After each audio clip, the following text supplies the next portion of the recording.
नमस्कार दोस्तों, जय हिंद, वंदे मातरम। आप सभी का स्वागत अभिनंदन है टीटी फैमिली शिक्षकों के परिवार जायसवाल कोचिंग सेंटर पर पावर्ड बाय शिक्षा ही प्रकाश है।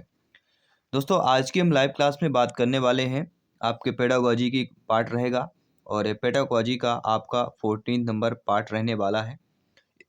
और आज जो है आपके मूल्यांकन का पार्ट एंडिंग रहेगा।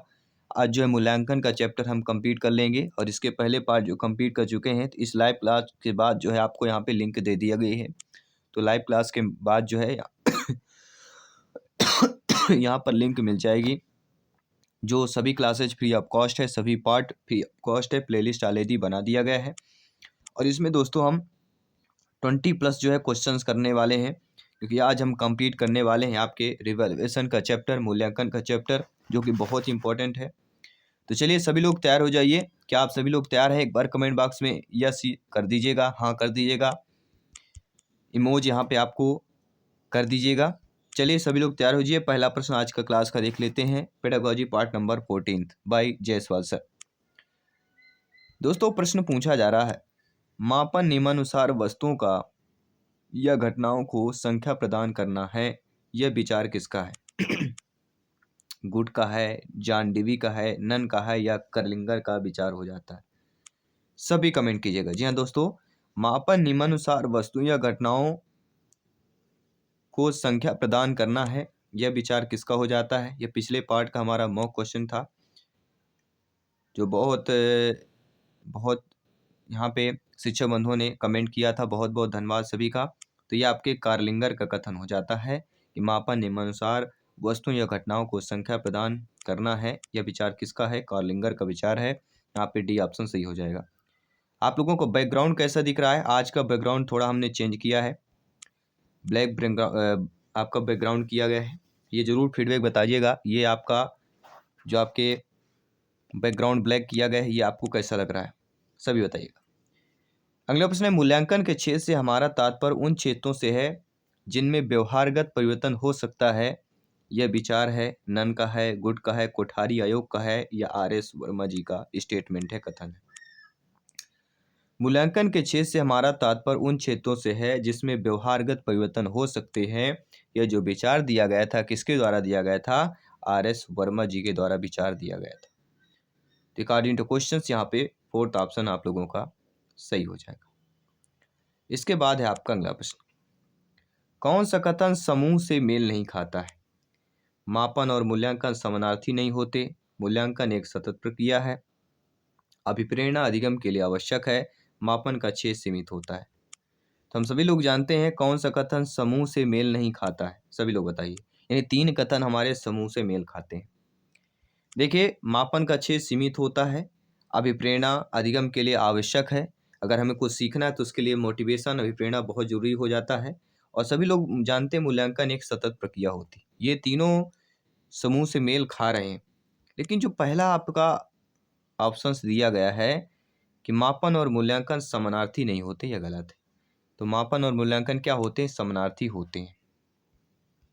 लेकिन यहाँ पे दिया गया नहीं होते हैं, इसलिए आपका पहला ऑप्शन मेल नहीं खा रहा। तो अकॉर्डिंग टू क्वेश्चन पहला ऑप्शन जो दिया गया है वह हमारा सही हो जाएगा। इसके बाद हम बात करते हैं आपके अगले प्रश्न की। मूल्यांकन में व्यक्ति या समाज दोनों की दृष्टि से जो अच्छा अथवा वांछनीय है उनको मानकर चला जाए, ये किसने कहा है? रैमर्स एवं गेज ने, कोठारी कमीशन ने, एडम्स ने, या रॉस ने कहा है? सभी कमेंट की करके बताना है। प्रत्येक भाई बहन गृहिणी का जिनका सपना है टीटी एग्जाम को फतेह करना, जायसवाल सर आप सभी का अभिनंदन स्वागत कर रहे हैं। दोस्तों, मूल्यांकन में व्यक्ति या समाज दोनों की दृष्टि से जो अच्छा अथवा वांछनीय है उनको मानकर चला जाता है, ये जो कहा गया है, यह कथन है, स्टेटमेंट है, ये आपके और किसी का नहीं, रैमर्स एवं गेज का कथन हो जाता है। किसकी बात करेंगे? रैमर्स एवं गेज ने यह कथन कहा है। तो यहाँ पे पहला ऑप्शन आप लोगों का ऑलरेडी सही हो जाएगा। इसके बाद है आपका अगला प्रश्न, दबाव को कम करने एवं परीक्षाओं में सफलता के लिए आवश्यक है कम अवधि की परीक्षा नियंत्रण, विद्यालय शिक्षा के विभिन्न चरणों में परीक्षाओं का आयोजन, वार्षिक एवं अर्धवार्षिक परीक्षाएं, विभिन्न प्रवेश परीक्षाओं के लिए विभिन्न एजेंसियों की स्थापना की बात करेंगे। तो दबाव को कम करने एवं परीक्षाओं में सफलता के लिए जो आवश्यक होता है वह क्या होता है? तो हम सभी लोग जानते हैं वह आवश्यक है कम अवधि की परीक्षाओं में अंतरण। पहला ऑप्शन यहाँ पे सही हो जाएगा। तो नो डाउट आई होप प्रत्येक भाई बहन गृहिणी आप लोग अच्छे तरीके से प्रत्येक पार्ट को समझ रहे हैं, फीडबैक कर रहे हैं। आइए बात कर लेते हैं आपके अगले प्रश्न की, जो आपके स्क्रीन पर ऑलरेडी आ चुका है कि मूल्यांकन द्वारा कौन सा कार्य किया जाता है। लो भैया, जो चैप्टर एंडिंग पर आ गया है और ऐसा प्रश्न पूछा जा रहा है कि मूल्यांकन द्वारा कौन सा कार्य किया जाता है, कार्य पूछा जा रहा है। शिक्षक छात्र के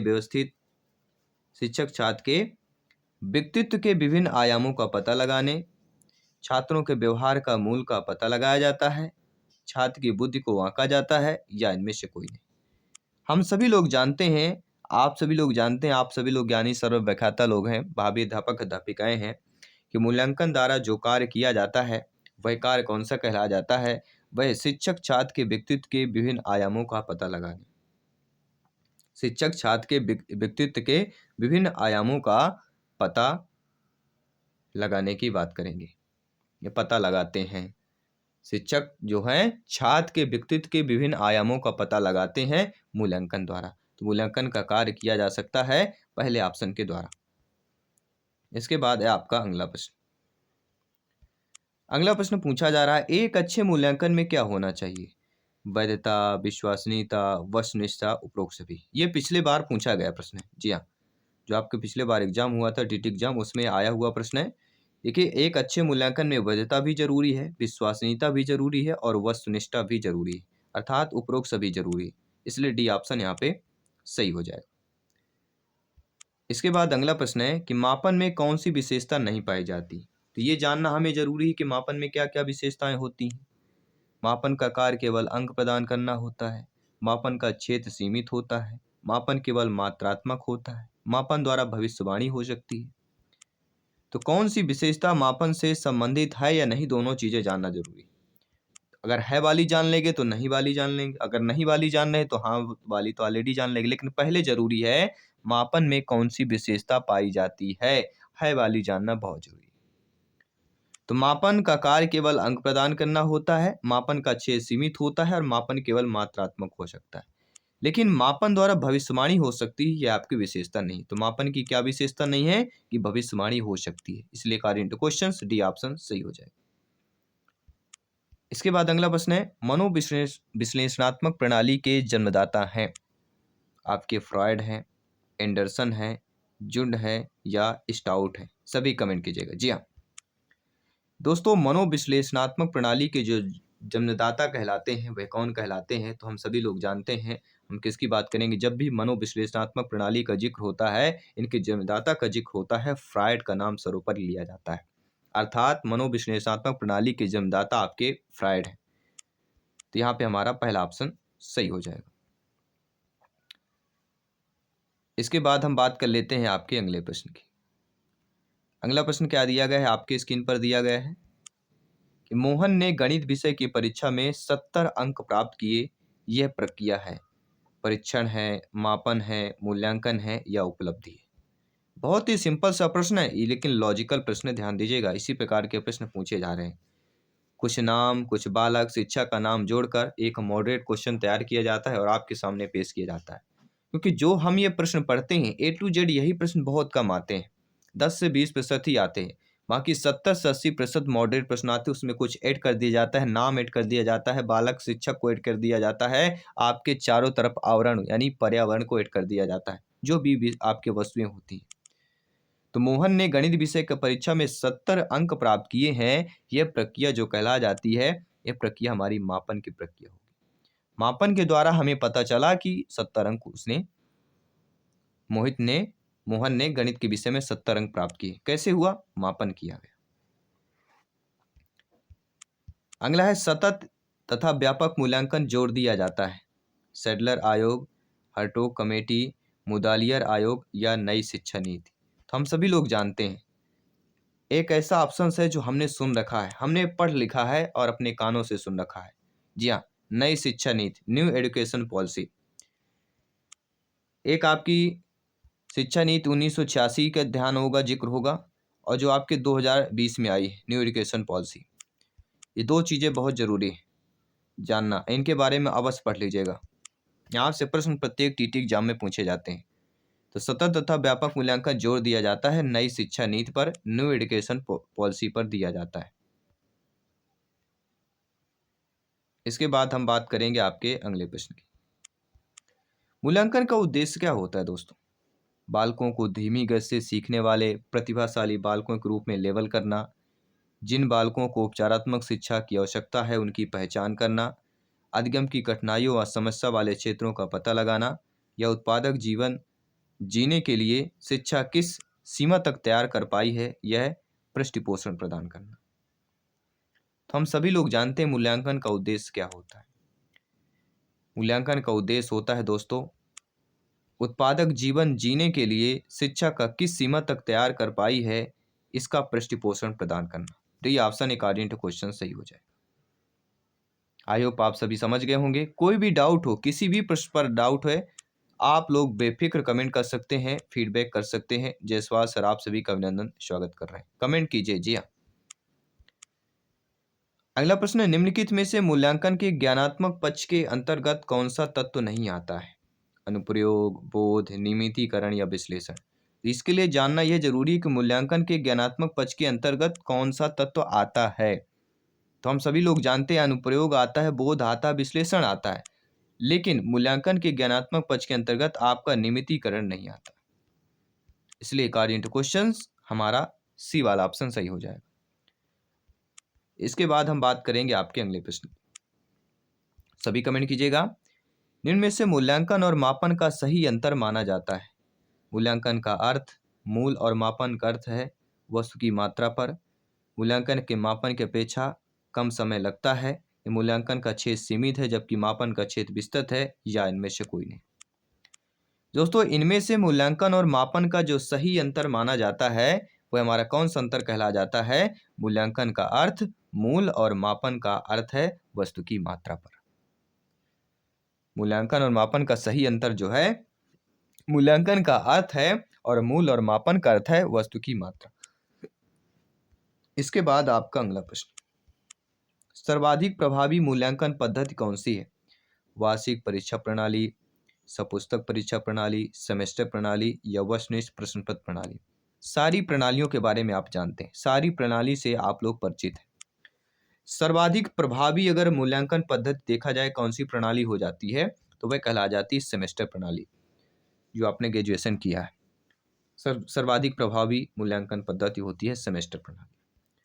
यहाँ पे सी ऑप्शन आप लोगों का सही हो जाता है। इसके बाद अगला प्रश्न है, यदि मापन के सारे यंत्र तथा साधन विश्व से समाप्त कर दिए जाएं, तो आधुनिक सभ्यता बालू की तरह ढह जाएगी, यह किसका कथन है? प्रश्न को समझिएगा। यदि मापन के सारे यंत्र जो है साधन विश्व से क्या कर दिए जाए? समाप्त कर दिए जाए, इंड कर दिया जाए, तो आधुनिक सभ्यता बालू की तरह ढह जाएगी। जो आधुनिक सभ्यता है ये बालू की ढेर, जैसे बालू की ढेर ढह जाती है, पानी आता है बिल्कुल बहा जाती है, वैसे ही बालू की तरह यह ढह जाएगी। ये कथन स्टेटमेंट किसके द्वारा दिया गया? तो ये कथन और स्टेटमेंट किसके द्वारा दिया गया था? सभी लोग कमेंट कीजिएगा। हम बात करेंगे रास का। जी हाँ, ये इनको जो है रास नहीं आ रहा था। मापन के सारे यंत्र अगर साधन विश्व समाप्त कर दिए जाएं तो इनको रास नहीं आ रहा था, क्योंकि इन्होंने आधुनिक सभ्यता की बालू की तरह ढह जाने की बात कही थी। किसने कही थी? रॉस ने कही थी। अगला है, मूल्यांकन की एक विशेषता क्या होती है? एक नहीं है, कई विशेषताएं हैं, लेकिन यहाँ पे एक विशेषता बताइएगा। मूल्यांकन एक सामाजिक प्रक्रिया है। हम सभी लोग जानते हैं मूल्यांकन एक सामाजिक प्रक्रिया है। मूल्यांकन अधिगम प्रक्रिया को निर्देशित करता है, यह भी सही है। मूल्यांकन की सफलता तथा असफलता से अवगत कराता है, यह भी सही बात है। मूल्यांकन होगा तभी तो हमें पता चल पाएगा कि हम सफल हो पाए हैं किस असफल हो गए हैं। तो उपरोक्त सभी ऑप्शन, ये तीनों ऑप्शन आपके मूल्यांकन की विशेषता है, इसलिए डी ऑप्शन को हम यहाँ पे चयन कर लेंगे। इसके बाद हम बात करते हैं अगले प्रश्न की। मूल्यांकन के महत्वपूर्ण बिंदु कौन से हैं? शैक्षिक उद्देश्य, अधिगम अनुभव, व्यवहार परिवर्तन या उपरोक्त सभी। तो मूल्यांकन के महत्वपूर्ण जो बिंदु कहला जाते हैं वह हमारे कौन से कहला जाते हैं? आप सभी लोग जानते हैं मूल्यांकन के महत्वपूर्ण बिंदु शैक्षिक उद्देश्य भी होता है, अधिगम का अनुभव भी होता है और व्यवहार परिवर्तन भी होता है, अर्थात उपरोक्त सभी। डी ऑप्शन यहाँ पे सही हो जाएगा। इसके बाद हम बात करेंगे आपके अगले प्रश्न की। निम्न में से मूल्यांकन का कार्य नहीं है। छात्र में एकता का निर्माण करना, शिक्षण मापदंड निर्धारित करना, छात्र की मानसिक स्थिति का अध्ययन करना, छात्र की विषयगत कमजोरी की जानकारी प्राप्त करना। तो इनमें से मूल्यांकन का क्या कार्य नहीं होता है? तो हम सभी लोग जानते हैं छात्र की विषयगत कमजोरी की जानकारी प्राप्त करना यह मूल्यांकन का कार्य है। छात्र की मानसिक स्थिति का अध्ययन करना यह भी मूल्यांकन का कार्य है। और शिक्षण मापदंड निर्धारित करना यह भी मूल्यांकन का कार्य है। लेकिन छात्रों में एकता का निर्माण करना यह आपके मूल्यांकन का कार्य नहीं होता। इसलिए अकॉर्डिंग टू क्वेश्चन पहला ऑप्शन हमारा सही हो जाएगा। इसके बाद अगला प्रश्न है, गृह कार्य की उपयोगिता क्या होती है? पाठ्यक्रम का विकास होता है, बच्चे के खेलने पर पाबंदी लग जाती है, स्वाध्याय की आदत बच्चों को पड़ जाती है, बच्चे पाठ्यक्रम के प्रति रुचि लेने लगते हैं। तो गृह कार्य की उपयोगिता क्या होती है? तो गृह कार्य की जो उपयोगिता होती है कि पाठ्यक्रम का क्या होता है? विकास होता है। इसके बाद अगला प्रश्न है, इकाई शिक्षण का तत्व नहीं है। पूर्व ज्ञान, अभ्यास, मूल्यांकन या खोज, सभी बताइएगा।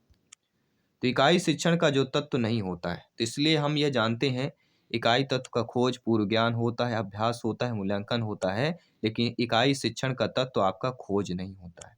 इसलिए अकॉर्डिंग टू क्वेश्चन खोज वाला ऑप्शन यानी डी ऑप्शन सही हो जाएगा।